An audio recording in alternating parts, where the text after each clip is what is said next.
मंदिर में भगवान शिव को खुद रावण उठाकर ले जा रहा था, लेकिन रास्ते में कुछ ऐसा हुआ कि आज तक कोई समझ नहीं पाया कि सच क्या था और झूठ क्या।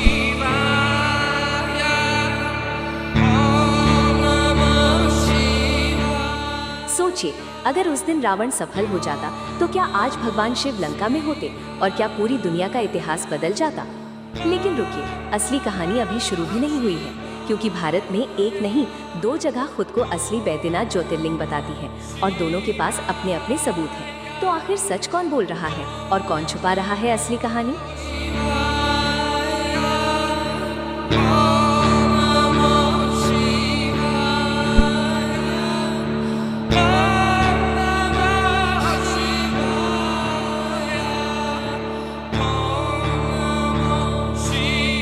कहानी शुरू होती है हजारों साल पहले, जब लंका का राजा रावण सिर्फ एक योद्धा नहीं बल्कि भगवान शिव का सबसे बड़ा भक्त था। उसकी भक्ति आम नहीं थी, ये जुनून था, एक ऐसा पागलपन जो इंसान को हर हद पार करने पर मजबूर कर दे। कहते हैं कि रावण ने भगवान शिव को प्रसन्न करने के लिए अपने ही सिर एक एक करके चढ़ाने शुरू कर दिए। पहला सिर, दूसरा, तीसरा, और जैसे जैसे सिर गिरते गए उसकी भक्ति और गहरी होती गई। लेकिन सवाल यह है कि कोई इंसान ऐसा क्यों करेगा? क्या उसे सच में भगवान मिल सकते थे या वो बस अंधी भक्ति में डूब चुका था? और यहीं पर कहानी अचानक बदल जाती है। जैसे ही रावण अपना 10वां सिर चढ़ाने वाला था, तभी एक तेज रोशनी फैलती है, चारों तरफ सन्नाटा छा जाता है और भगवान शिव प्रकट होते हैं। उन्होंने रावण को रोका और उसकी भक्ति से प्रसन्न होकर उसे वरदान देने का फैसला किया। अब सोचिए, रावण क्या मांग सकता था? अमरता, असीम शक्ति या पूरी दुनिया पर राज? लेकिन जो उसने मांगा वो और भी ज्यादा खतरनाक था।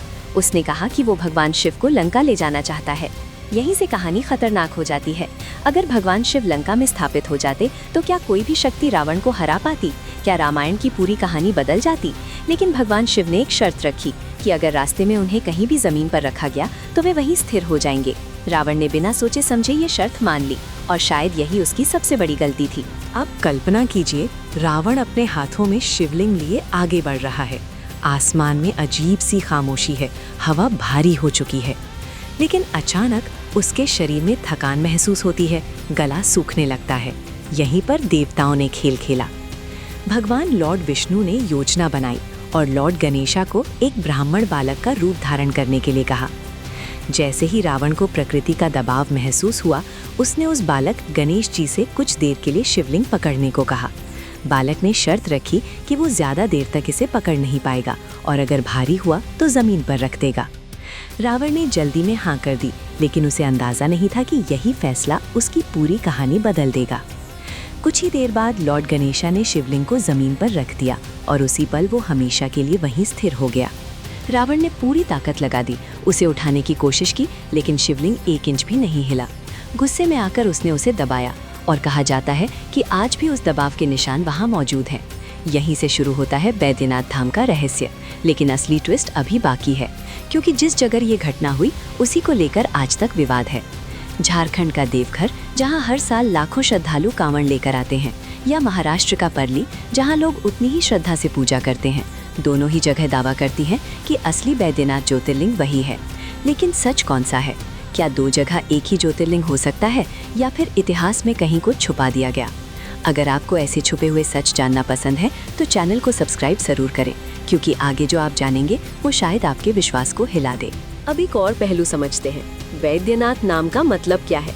वैद्य यानी डॉक्टर और नाथ यानी भगवान, मतलब वो भगवान जो हर रोग का इलाज कर सकते हैं। कहा जाता है कि यहाँ आने से बड़ी बीमारी ठीक हो जाती है। लेकिन क्या ये सच है या सिर्फ आस्था? कुछ लोग मानते हैं कि इस जगह की ऊर्जा और वातावरण इंसान के शरीर और दिमाग पर असर डालता है, लेकिन इसका कोई पक्का वैज्ञानिक प्रमाण नहीं मिला है। अब एक और रहस्य, मंदिर के अंदर जो शिवलिंग है वो सीधा नहीं बल्कि थोड़ा झुका हुआ है। ऐसा क्यों? क्या ये रावण के दबाने की वजह से है या इसके पीछे कोई और कारण छिपा है? और सबसे अलग बात, यहाँ भक्त खुद अपने हाथों से शिवलिंग को छूकर जल चढ़ा सकते हैं, जो कि ज्यादातर मंदिरों में मना होता है। तो यहाँ ये नियम अलग क्यों है? क्या इसके पीछे कोई पुरानी परंपरा है या कोई गहरा रहस्य? कुछ लोगों ने यहाँ अजीब अनुभव भी बताए हैं, जैसे मंदिर के अंदर अचानक तापमान बदल जाना या बिना वजह शरीर में कंपन महसूस होना। अब ये सब सिर्फ दिमाग का खेल है या सच में कुछ अलग हो रहा है? और अब सबसे बड़ा सवाल, पुराने ग्रंथों में बैद्यनाथ ज्योतिर्लिंग का सही स्थान साफ साफ नहीं बताया गया।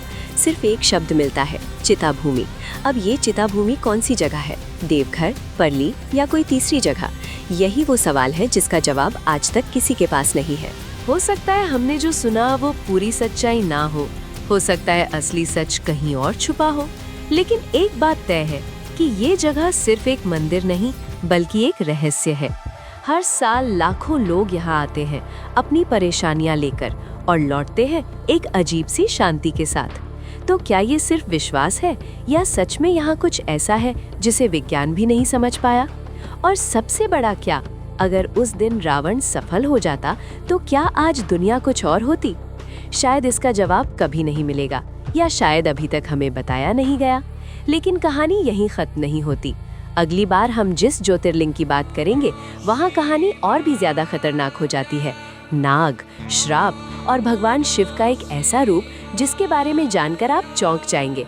नागेश्वर ज्योतिर्लिंग, क्या सच में वहाँ नागों का रहस्य छुपा है या फिर ये भी एक अधूरी कहानी है? अगर आप ये जानना चाहते हैं तो वीडियो को लाइक करें और चैनल को सब्सक्राइब जरूर करें, क्योंकि जांच पड़ताल अभी खत्म नहीं हुई। अभी तो असली सच सामने आना बाकी है।